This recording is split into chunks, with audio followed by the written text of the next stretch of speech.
Foi por meio de Cristo, o Deus homem.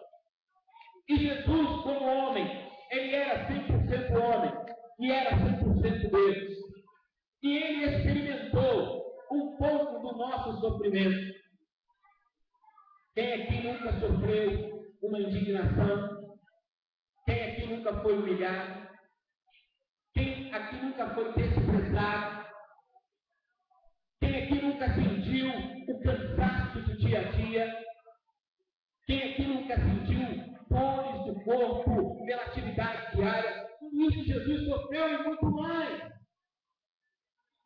Na festa encenada pelo nosso grupo de teatro, enfocamos exatamente os castigos que Jesus sofreu.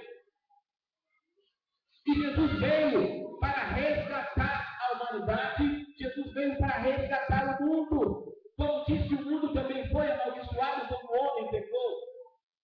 E lembram-se quando lemos o texto de Gênesis capítulo 3, que disse que a terra, a partir do momento que o pecado entrou no coração do homem, a terra começou a produzir espinhos. E espinho, meu querido amigo, que está aqui esta noite, meu querido irmão, espinho é sinal de maldição, é o símbolo da maldição. E vamos lembrar que na festa isso foi destacado, e todo mundo sabe disso. Jesus recebe uma coroa de espinhos em sua cabeça. E naquele momento Jesus estava recebendo em si, Jesus estava absorvendo em si a maldição que estava sobre a terra.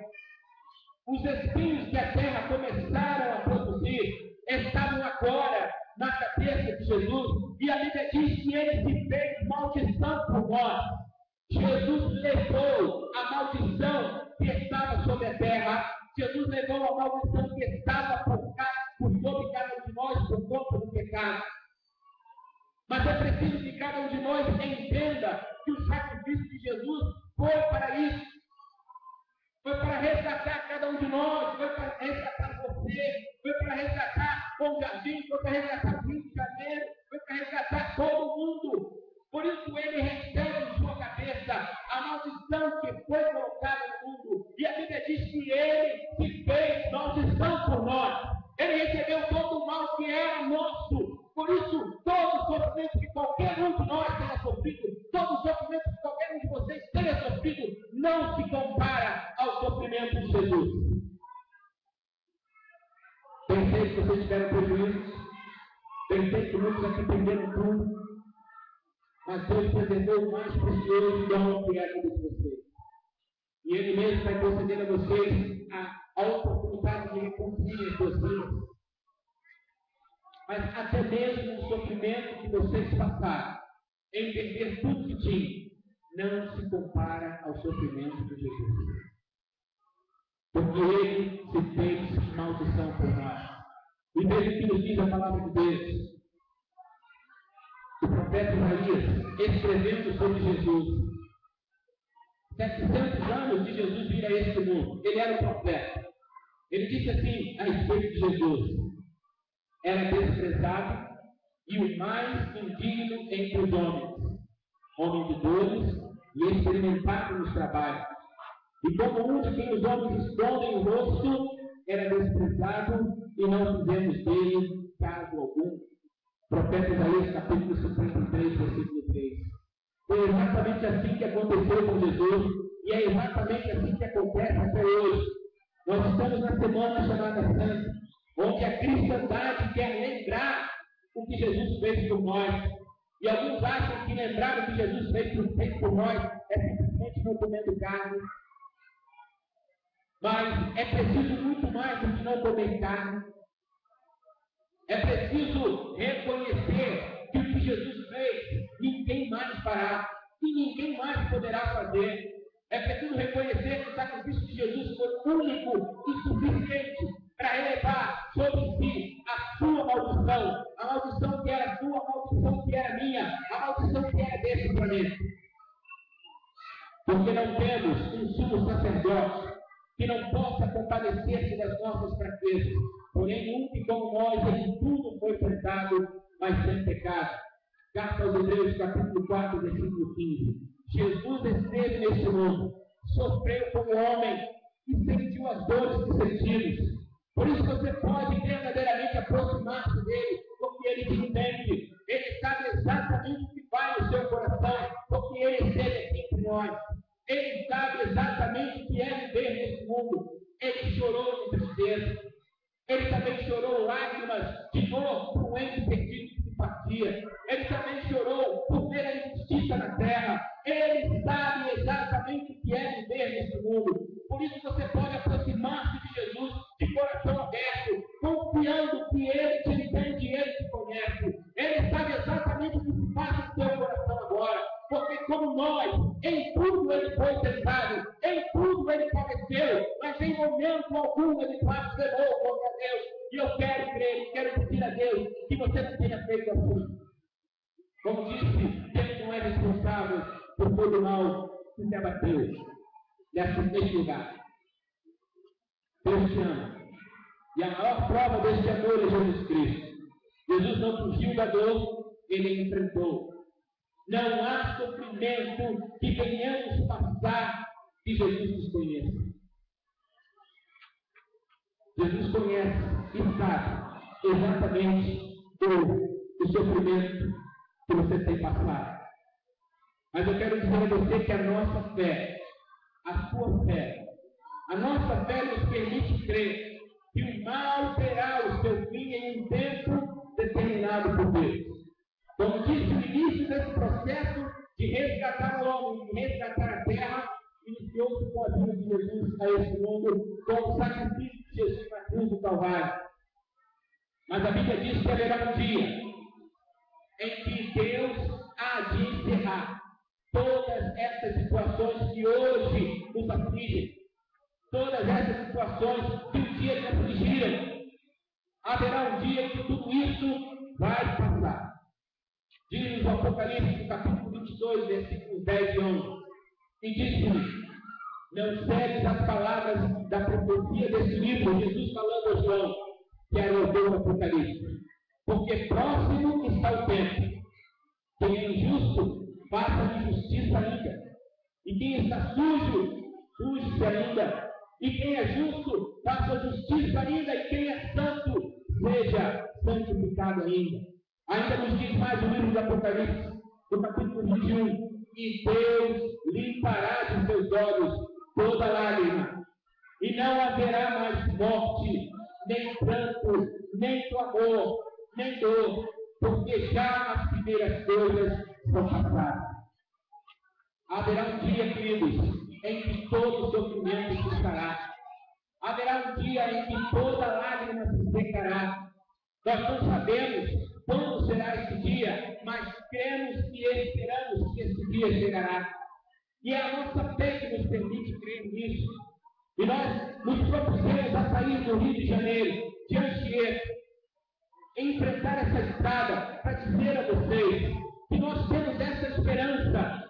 E quando orávamos por vocês lá no Rio, nós queríamos que Deus enchesse o coração de vocês com essa paz, com essa esperança, com essa certeza, que vocês não desistam daquilo que vocês objetivaram em seus corações, porque há um dia reservado para todos nós, em que todo sofrimento cessará.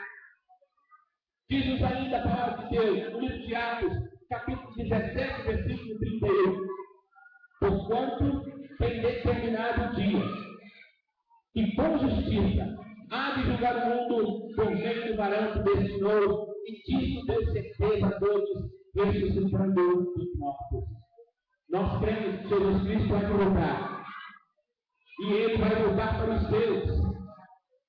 E todos aqueles que o receberam pela fé em seu coração serão levados para um novo lugar, para o céu. Mas a Bíblia também diz que Jesus vai voltar para exercer justiça contra todos aqueles que o rejeitaram. Talvez você esteja dizendo assim: pastor, eu não rejeito Jesus, eu amo a Jesus. Você ama Jesus na Semana Santa. Você ama Jesus quando vê um filme. Essa semana, todos os canais praticamente passaram o filme de Jesus. Você chorou, se emocionou. Mas amar a Jesus é muito mais do que chorar somente na Semana Santa. Amar a Jesus é entregar a vida a Ele. Amar a Jesus é abrir o coração para Ele. Amar a Jesus é crer que o sacrifício que Ele se deixou passar na cruz foi para nós. Você precisa reconhecer a suficiência desse sacrifício. Não há nada que você precise fazer a não ser crer. Crer em Jesus. O apóstolo João, no seu evangelho, lá no capítulo 1, versículo 12, ele diz o seguinte: mas a todos quantos creram e o receberam, deu-lhes o poder de serem feitos filhos de Deus. Você precisa crer em Jesus. E você precisa receber Jesus. E você pode fazer isso agora. Eu tenho certeza que a sua vida, ela não vai mudar, como muitos estão dizendo aí. Nós sabemos que há muitas igrejas que estão dizendo, estão pregando um Jesus que dá carro novo, estão pregando um Jesus que dá casa nova, estão dando um Jesus que cura todas as doenças a qualquer hora. Nós cremos no poder curador de Deus, cremos no milagres. Mas Jesus não veio a esse mundo só para isso. A Bíblia é clara em dizer isso. Paulo, quando escreve à igreja de Corinto, lá no capítulo 15, no versículo 19, ele diz uma coisa interessante. Se esperamos em Cristo só para esta vida, somos os mais miseráveis de todos os homens. Se nós queremos um Jesus que vai só nos dar casa, carro e dinheiro, a Bíblia diz que somos miseráveis. Mas Jesus veio para nos levar para o céu. Jesus veio para nos dar a salvação. Jesus veio para perdoar o nosso pecado. Jesus veio para nos livrar da maldição que foi colocada sobre essa terra. Por isso que você precisa é crer em Jesus. Eu quero encerrar essa nossa meditação perguntando se alguém entre nós, não importa a idade, se alguém entre nós que quer receber a Jesus no seu coração, que aceita o sacrifício de Jesus como suficiente. Você só precisa dizer em seu coração: Senhor, eu creio. Senhor, eu tenho vivido realmente longe. Eu nunca me preocupei com isso. Houve vezes até que eu pensei que eu nem existia. Mas depois de tudo que aconteceu, depois do livramento que eu recebi, eu sei que foi de ti. Eu sei que foi do Senhor. E eu me arrependo de, em algum momento da minha vida, ter pensado que o Senhor não existia, que o Senhor não se importava comigo. Agora eu sei que o Senhor me ama. Agora eu sei que tudo que Jesus fez foi por mim. Por isso eu creio. E nessa hora eu quero abrir o meu coração. Se alguém entre nós que quer receber a Jesus, eu pediria que você levantasse a sua mão. Alguém entre nós que quer receber a Jesus, levanta a sua mão. Amém, Deus abençoe. Amém, Deus abençoe. Amém, Deus abençoe. Levanta a sua mão. Eu gostaria que você levantasse a sua mão. Amém, Deus abençoe. Continua com a mão levantada, por favor. Eu quero que você convidar para o seu Gustavo que tem aqui, por favor. Continua com a sua mão levantada. Continua com a sua mão levantada. Você quer aceitar a Jesus? Levante a sua mão. Faça isso agora. Sabe que Jesus tem melhor para você.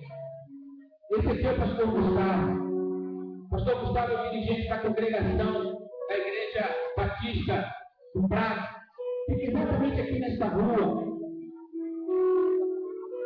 ao lado do colega Ramiro Prado. Vocês que levantaram a mão, eu pediria que vocês não deixassem de falar com o pastor Gustavo, não deixassem de conhecer a congregação. Essa congregação está aqui para abençoar a vida de vocês. E por certo, Jesus tem coisas maravilhosas para vocês. Eu gostaria que vocês todos viessem aqui à frente. E você que ainda está pensando, eu gostaria que você pensasse um pouco mais. Você levantasse a sua mão para Jesus, abrisse o seu coração para Jesus. Como eu disse, Jesus não vai te dar a casa de prostituir, Ele vai te dar uma vida nova. E com essa vida nova você vai reconstruir a sua casa, com certeza. Mas Ele quer te dar uma morada no céu. Jesus disse: na casa de meu pai há muitas moradas. Há uma casa para você no céu, que nenhuma chuva nem o vento poderá destruir. É isso que Jesus quer te dar. Eu quero convidar mais pessoas. Eu sei que há mais pessoas aqui. Pode vir aqui à frente. Tenha a tua mão. Esse é o pastor Gustavo. O pastor Gustavo vai cuidar de vocês. Ele tem uma palavra dele, ele tem uma palavra de Deus para vocês. A igreja aqui pertinho. Com certeza vocês serão muito abençoados.